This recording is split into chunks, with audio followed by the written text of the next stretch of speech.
Et on commence ici dans le bus, justement de cette excursion, comme je vous l'ai dit, qui est obligatoire. On va tout d'abord se diriger vers un point de vue qui nous offrira une belle vue sur la forteresse Saint-Paul et l'Ermitage. Et ensuite, nous irons pour notre première escale importante à la célèbre cathédrale du Saint-Sauveur sur le Sang Versé.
Et nous nous retrouvons ici dans le musée de l'Ermitage qui se situe à Saint-Pétersbourg, juste à l'intérieur du palais d'hiver, fondé par l'impératrice Élisabeth Ier.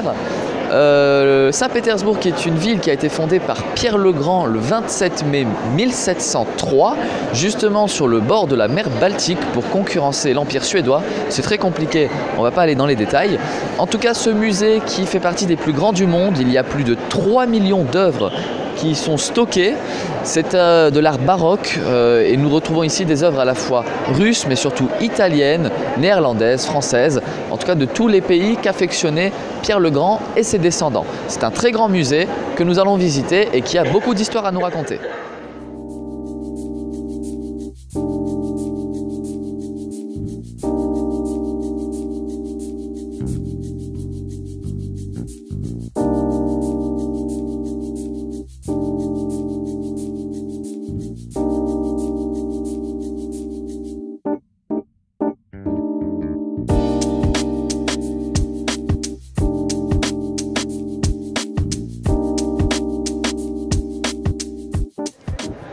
Et nous nous retrouvons ici dans le grand escalier d'Apparat. La guide nous l'a décrit comme le plus beau de Saint-Pétersbourg, de la Russie et peut-être du monde. Bon, en tout cas ce grand escalier qui est destiné à l'époque à accueillir les grandes personnalités, aujourd'hui par exemple à accueillir les ambassadeurs ou les présidents d'autres pays. Vous pouvez voir son style vraiment baroque, son style néoclassique même, très beau, magnifique, il y a de la dorure partout, c'est fast, c'est fait pour attirer le regard et ça marche. Et vraiment cet escalier est magnifique. D'ailleurs, quelque chose d'intéressant, les marches qui sont petites ne sont pas faites pour accueillir les grosses bottes des hommes, mais les petits talons des petites princesses ou des femmes qui montaient ces beaux escaliers. Et nous nous retrouvons ici dans la grande salle d'Apparat. Vous pouvez voir derrière vraiment une sculpture style romaine. On peut voir la Lorica Segmentata et les emblèmes. Vous voyez cette grande salle d'Apparat, toujours très dorée, ce style néoclassique baroque magnifique. Ici, encore une fois, tout est fait pour en envoyer plein aux mirettes. Vous voyez ces grands lustres. Allez, venez. Vous voyez aussi ces belles colonnes, toujours dans ce style corinthien. Voilà, si vous reconnaissez. et vraiment cette belle salle qui est faite pour accueillir les grandes personnalités après avoir emprunté le grand escalier. Pour le coup, ça me fait beaucoup penser à ce qu'on a visité à Christiansborg. C'est à peu près la même conception du cheminement des invités dans le palais, mais ici c'est encore plus grand puisque c'est la Russie, la richesse, et je pense que ça se voit très bien ici.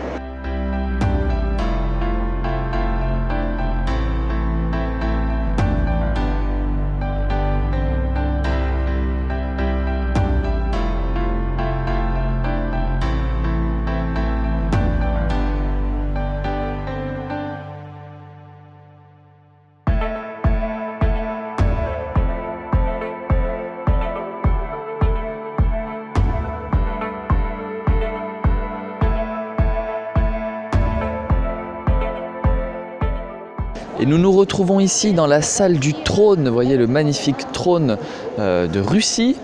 C'est là-dessus que s'asseyait le tsar ou la tsarine. En tout cas, vous voyez ce somptueux palais, vraiment, encore une fois, nous sommes dans le style néoclassique baroque que je vais arrêter de vous citer à force. Mais voilà, toujours très fastueux, c'est magnifique.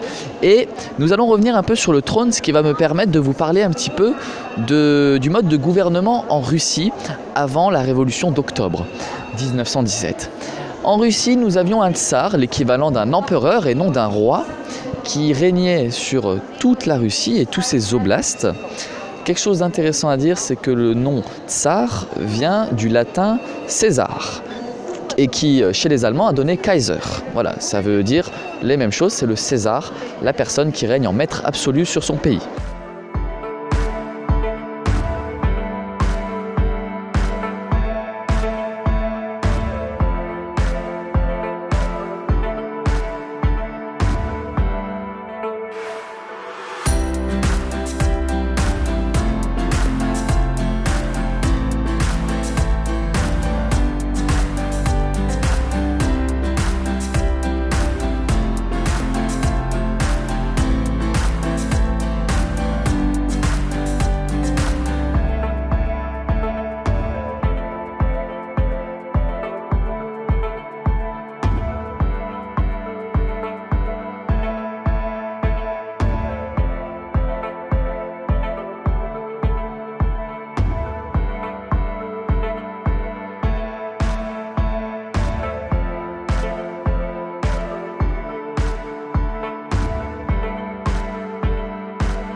Et nous sommes ici dans l'une des deux grandes salles d'exposition des œuvres italiennes.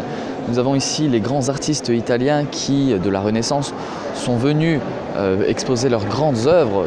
Nous pouvons retrouver du Caravage par exemple. Et du coup, cette petite œuvre que je vous afficherai ici, qui est Saint-Sébastien sur la croix et qui représente justement le martyr Saint-Sébastien.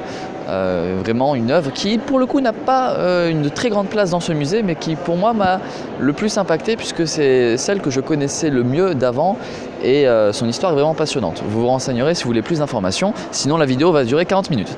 En tout cas, cette salle toujours très décorée, regardez le plafond, on a ces magnifiques motifs. C'est vraiment très très beau, il y a beaucoup d'œuvres ici emblématiques. On sent l'inspiration italienne jusque dans la décoration de la pièce en elle-même. Nous avons beaucoup de représentations de Venise, de la Rome antique et aussi du Moyen-Âge, idéalisé forcément par la peinture de la Renaissance.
voilà, la visite du musée s'achève ici. On a encore plein de choses à découvrir dans Saint-Pétersbourg. Bon, forcément, je vous ai montré quelque chose, mais ça ne reflète pas du tout la totalité du musée, puisque apparemment, si on ne s'arrêtait une seule minute sur chaque œuvre, il faudrait 9 ans pour visiter tout le musée.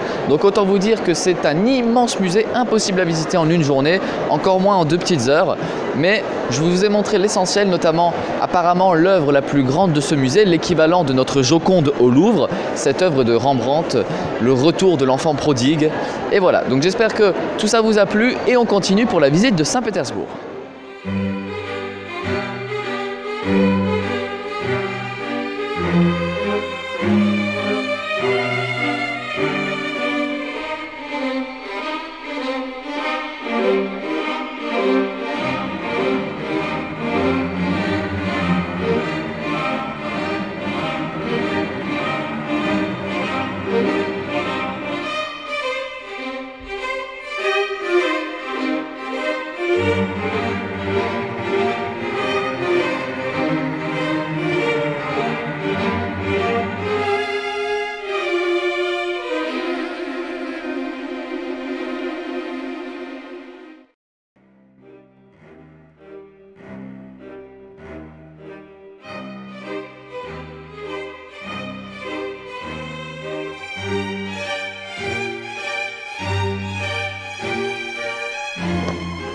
Ok, avant de continuer la visite, on se retrouve dans un restaurant traditionnel pour découvrir la cuisine russe. Bon, je me suis un peu renseigné, ça va plutôt être une dégustation de tout ce que j'ai pu voir d'ici, enfin jusque-là. Ça va être bon, je suis sûr, je vais pas vous filmer tout le repas, hein, je suis pas un Instagrammeur, mais je vous prendrai des photos des plats principaux, que vous puissiez également voir ce que c'est. Allez, bon appétit!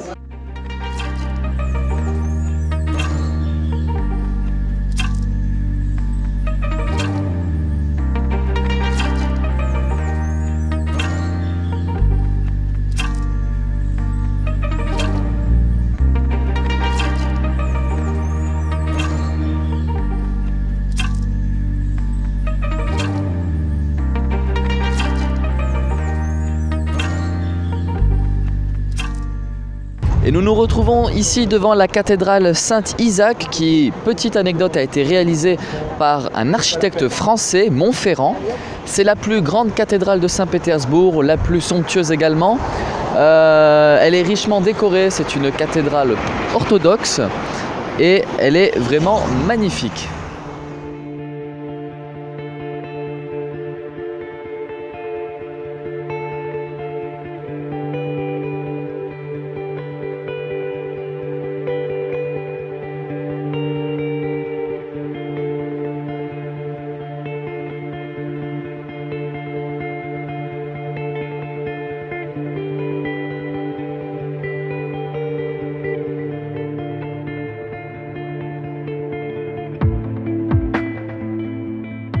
Là, je suis à la sortie et pas avant l'entrée, donc vous aurez déjà vu les images de la cathédrale.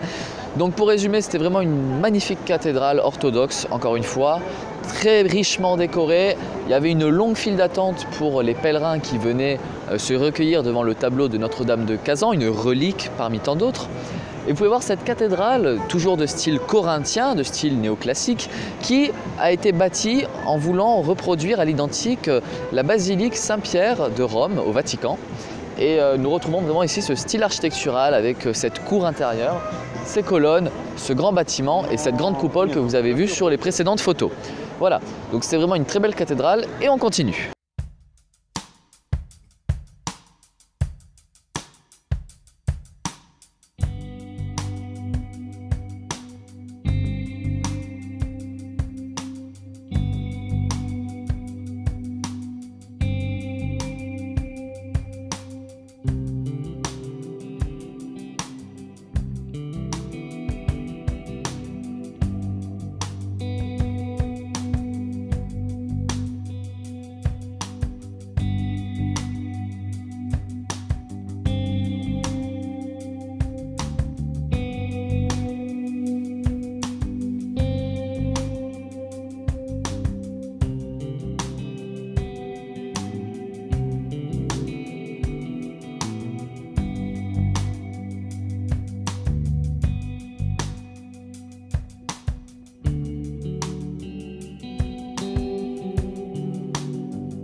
Et nous nous retrouvons ici de l'autre côté de la Neva. Vous pouvez voir derrière moi le palais d'hiver que nous avons visité tout à l'heure. Donc cette grande Neva qui est l'artère principale fluviale de Saint-Pétersbourg. Le palais d'hiver qui comprend le musée de l'Ermitage que nous avons également visité. Et vous pouvez voir tout autour ce grand fleuve avec notamment une particularité de la ville.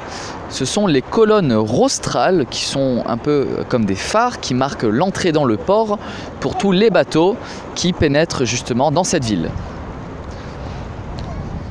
Nous avons également un paysage parsemé de différents bâtiments religieux. C'est un fleuve, la Neva, qui est gelé pendant l'hiver et c'est pour ça qu'on peut patiner dessus. Alors ici on est en plein été, le soleil est flambant et le ciel est bleu, donc c'est très agréable. Il faut se l'imaginer l'hiver, on n'y est pas.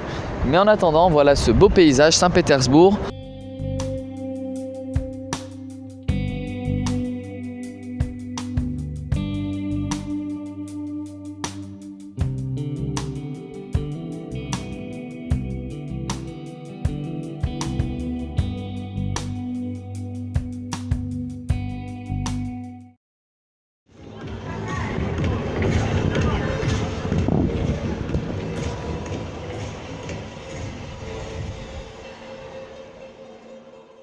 Et voilà, sur ce s'achève cette croisière. Bon, vous voyez, il y a du bruit. J'espère que celle-ci vous aura plu. N'hésitez pas à vous abonner si ce n'est pas encore fait, à laisser un petit pouce bleu.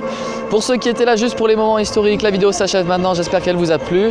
Et sinon, pour le reste, on peut rester encore un peu ensemble. Allez!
Le bateau est enfin parti de Saint-Pétersbourg avec un peu de retard. Vous voyez la ville derrière et la grande tour qui est juste là, qui appartient à un géant de l'économie pétrolière ici. Voilà, c'est un exportateur. Donc il s'est fait sa grande tour qui mesure 400 mètres de haut, plutôt pas mal. Et donc voilà, on a Saint-Pétersbourg juste derrière, la vieille ville, la grande ville même. Ça s'étend sur plusieurs kilomètres, c'est très beau, c'est magnifique. Et la soirée n'est pas terminée. Ici, vous pouvez voir, je suis sur ce pont-là, voilà, au cas où vous demandiez. Et j'espère que je n'aurai personne à aller secourir depuis cette rambarde, puisqu'on est à l'arrière du bateau. Voilà. C'est plutôt pas mal, mais il fait froid, il fait très froid.